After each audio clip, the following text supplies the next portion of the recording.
Se tenía que decir. Se tenía que decir. Contamos la realidad para transformarla.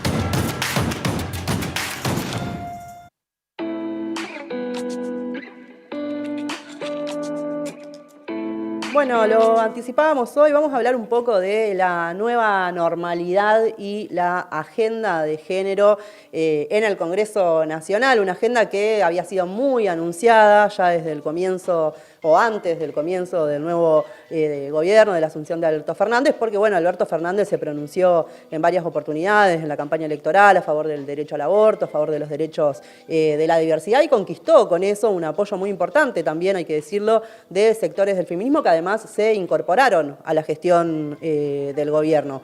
La llegada de la pandemia puso límites a esa agenda y a 6 meses de gestión, aunque se difundieron cosas muy importantes como la difusión de la línea 144, medidas como la del barbijo rojo o la capacitación a personas que no tienen trabajo, a personas trans que no tienen trabajo. Esa agenda hasta el momento no avanzó y desde el oficialismo plantean en general que hay que esperar a que pase la pandemia y eso lógicamente genera cierto malestar. Y ese malestar, bueno, parece ser atendido dentro del Congreso Nacional con algunos movimientos. En las últimas semanas empezó a haber reuniones informativas que no significan un compromiso directo, digamos, en el sentido de la sanción de alguna ley, pero sí empezó a haber reuniones informativas en las que se está hablando sobre el tema de violencia, sobre el tema del cupo laboral trans, sobre el tema del teletrabajo, que finalmente sí se aprobó ayer, ahora lo vamos a tratar. El Ministerio de Mujeres, Género y Diversidad, a cargo de Elizabeth Gómez Alcorta, anunció ayer que una resolución que hoy amanecimos con la noticia de que no se va a aplicar para garantizar licencias a quienes tienen hijos a cargo. La directora de Economía de Género en el Ministerio de Economía anunció que se realizaría una encuesta permanente de hogares. Y el tema, bueno, del aborto, el tema de la injerencia de las iglesias en los contenidos educativos, con el escándalo de estas escuelas fastas, que estuvimos hablando esta semana con Mariana Carvajal sobre el tema, está completamente cajoneado como otros temas, digamos, ¿no?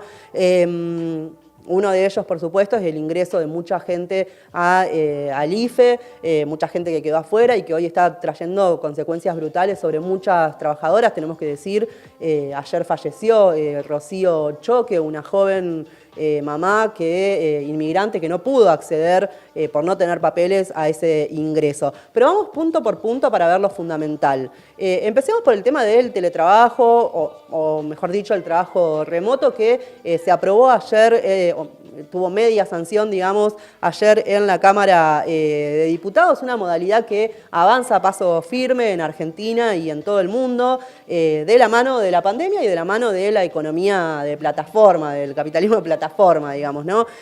¿Por qué hace la agenda de las mujeres? ¿Por qué hace la agenda de género? Bueno, el teletrabajo afecta particularmente a las mujeres y particularmente a las mujeres que son madres, que no han podido acceder a las licencias por escolaridad de sus hijos y que entonces, además de teletrabajar, tienen que ocuparse de las tareas que ya hacían previamente en sus casas, el llamado trabajo doméstico, que como dice el feminismo no es amor, sino que es trabajo no pago, al que ahora se le sumaron muchas otras tareas, ¿no? Pensemos en la educación y las tareas educativas que se realizan en la casa, el seguimiento de esas tareas, el cuidado de personas mayores que antes quizá estaban o en un geriátrico o estaban solas en sus casas, y otras tareas como, no sé, que antes se compraban, cosas que antes se compraban hechas, desde alimentos a ropas, que hoy en el marco de la crisis económica también empiezan a hacerse en las casas. Según la directora de género del Ministerio de Economía, Mercedes Alessandro, se triplicaron las tareas dentro del hogar, el llamado trabajo doméstico, en el marco de la pandemia. Entonces,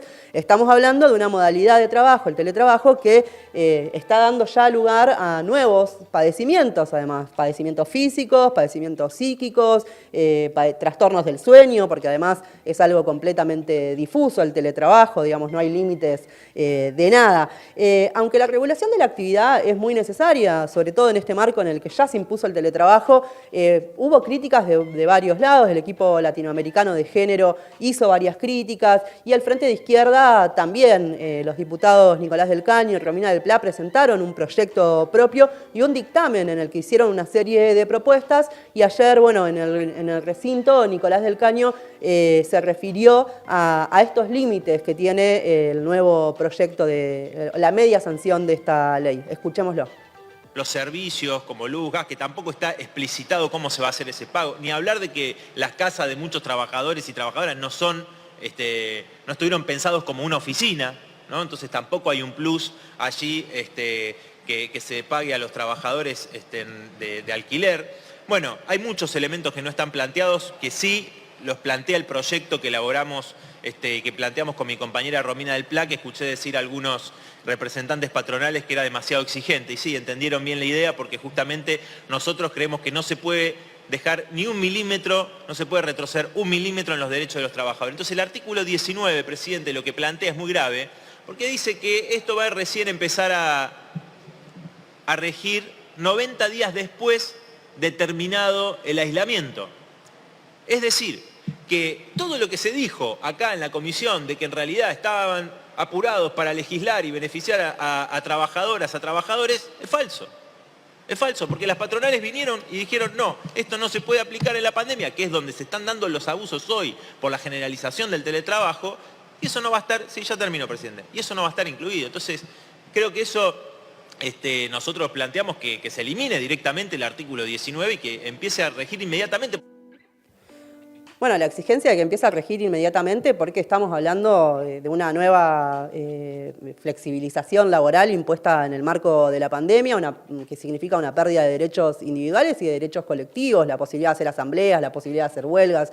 Hay muchos derechos que están afectados y como denuncian los diputados del Frente de Izquierda, estamos hablando de una nueva reforma laboral de hecho, que va a golpear, como decía, particularmente a las mujeres, que además de teletrabajar, cuidan, limpian, educan, hacen un montón de tareas dentro del hogar y que, bueno, también hay que decirlo, como reconoció ayer en el debate la presidenta de la Comisión de Trabajo, Vanessa Sile, y una diputada además que es de extracción feminista y sindical dentro del peronismo, se consensuó con tres partes, con las conducciones de los sindicatos, con la UIA y el empresariado y con el Ministerio de Trabajo, pero no con quienes se ven afectados directamente y afectadas directamente por esta nueva modalidad. Así que bueno, ese es un tema muy fuerte que nos lleva a un segundo punto de la agenda que tiene que ver con los cuidados. Porque se venía anunciando, sobre todo desde los ministerios, desde el llamado feminismo estatal, que el Poder Ejecutivo iba a enviar un proyecto al Congreso Nacional para crear un sistema integral de cuidados, contemplando justamente esta cuestión, ¿no? La doble jornada laboral de la que hablábamos, ¿no? En el trabajo y en la casa. Pero el proyecto no llegó. La directora de Cuidados Integrales del Ministerio de Desarrollo Social, que además es también de extracción sindical, es la ex directora de género, la ex secretaria de género del sindicato docente UTE, Carolina Brandaris, reconoció en estos días en una entrevista que le hizo Ingrid Beck, la periodista Ingrid Beck, que el tema, voy a citar, dice, depende de las negociaciones concretas que cada compañera, cada mujer plantea hacia el interior del hogar, y agregó que es un tema para tratar después y exigir al Estado después de que salgamos de esta situación de la pandemia. Entonces estamos hablando de una sobrecarga mucho mayor, reconocida incluso por las propias instituciones estatales. ¿Qué se anunció a cambio de esto? Bueno, se anunciaron dos cosas. Por un lado, una resolución del Ministerio de Género a cargo de Elizabeth Gómez Alcorta, que se había juntado con Alberto Fernández para hablar de este tema, que daba la posibilidad de la licencia a los padres y madres que tuvieran hijos menores de 6 años en el marco de la pandemia. Bueno, hoy a la mañana esa resolución desapareció y tenía que aparecer en el boletín oficial. ¿Hubo alguna explicación de por qué? Todavía no hay explicaciones oficiales de por qué desapareció, pero bueno, contaba recién lo del teletrabajo y esta posibilidad de acceder a la licencia por tener hijos a cargo, habría por lo menos un recurso para quienes se encuentran en estas situaciones. Es algo muy grave porque va a significar, por ejemplo, en el caso de teletrabajo, tener que seguir conciliando las tareas del hogar con el trabajo en la casa sin ningún tipo de límites, incluso abriendo la posibilidad de que trabajes en horarios irrisorios, digamos, ¿no? Lo otro que se anunció es la realización de una encuesta permanente de hogares que tiene un solo antecedente en el año 2013 a cargo del INDEC, pero que se va a realizar recién en el 2021. Entonces también de nuevo otro tema postergado para cuando pase la pandemia, en el marco de que esto ya está generando una crisis muy importante para millones de mujeres, ¿no? Siguen otros temas en agenda, el tema de la violencia de género se sigue debatiendo en reuniones informativas de la Comisión de Legislación Penal y de Mujer, Género y Diversidad, que está a cargo de Carolina Gailiar y Mónica Macha, dos diputadas del Frente de Todos también, que apunta a trazar una agenda de género integral, dicen, pero centrada fundamentalmente en el aumento de las penas. La mayoría de los proyectos, son unos 70 proyectos que están puestos en el temario sin ninguna propuesta todavía del oficialismo, tienen giro a la Comisión de Legislación Penal y solo pocos proyectos, principalmente el del Frente de Izquierda, plantean una salida verdaderamente integral en el marco de la pandemia, además, ¿no?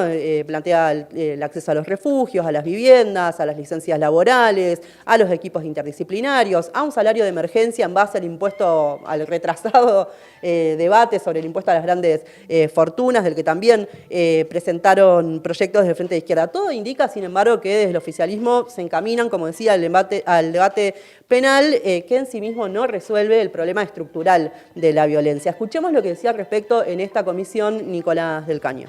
Nosotros presentamos dos proyectos, uno es un proyecto de emergencia que inicialmente presentamos ya por el 2015 con mi compañera Miriam Bregman, con la agrupación de mujeres Pan y Rosas, y que ahora hemos adecuado a esta realidad de la pandemia, también consultado a trabajadoras de distintos sectores, particularmente las compañeras que trabajan en las líneas de atención a las víctimas de violencia.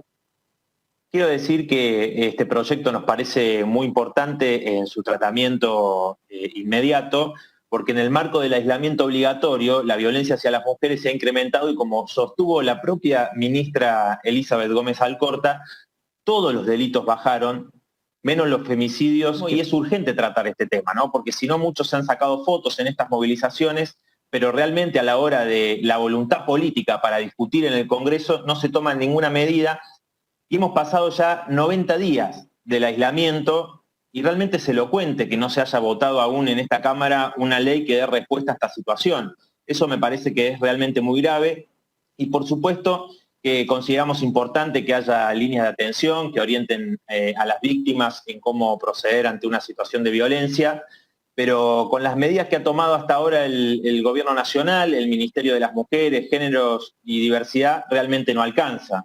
Es por eso que proponemos que se avance inmediatamente con los dictámenes, que se avance también con que se pueda discutir en el recinto.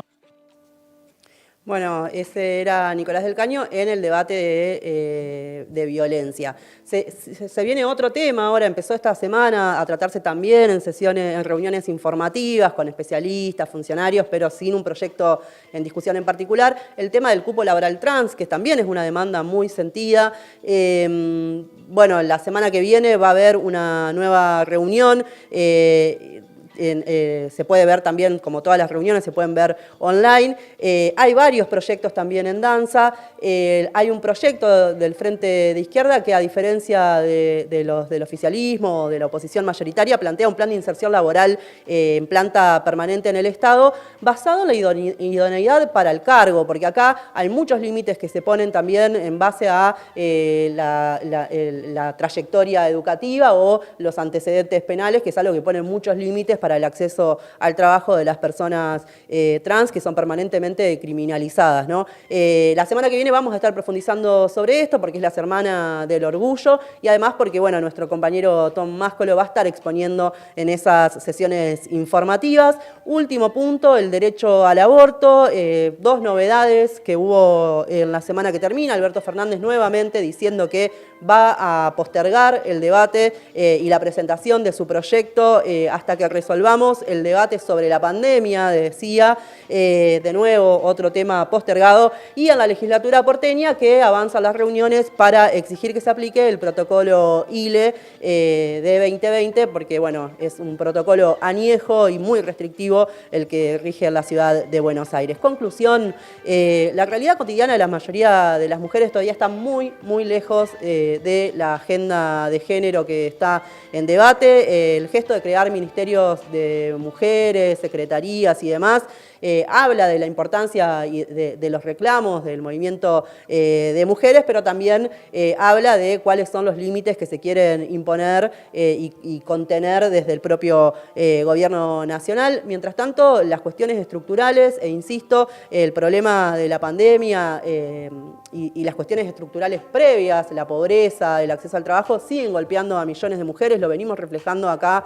desde Se Tenía que Decir. Ayer hablábamos con quienes sostienen la olla en los barrios, hablamos con las trabajadoras que están en la primera línea. Bueno, la deuda es y sigue siendo con esas mujeres, así que bueno, vamos a seguir de cerca esta agenda para seguir exigiendo que se garanticen todos sus derechos.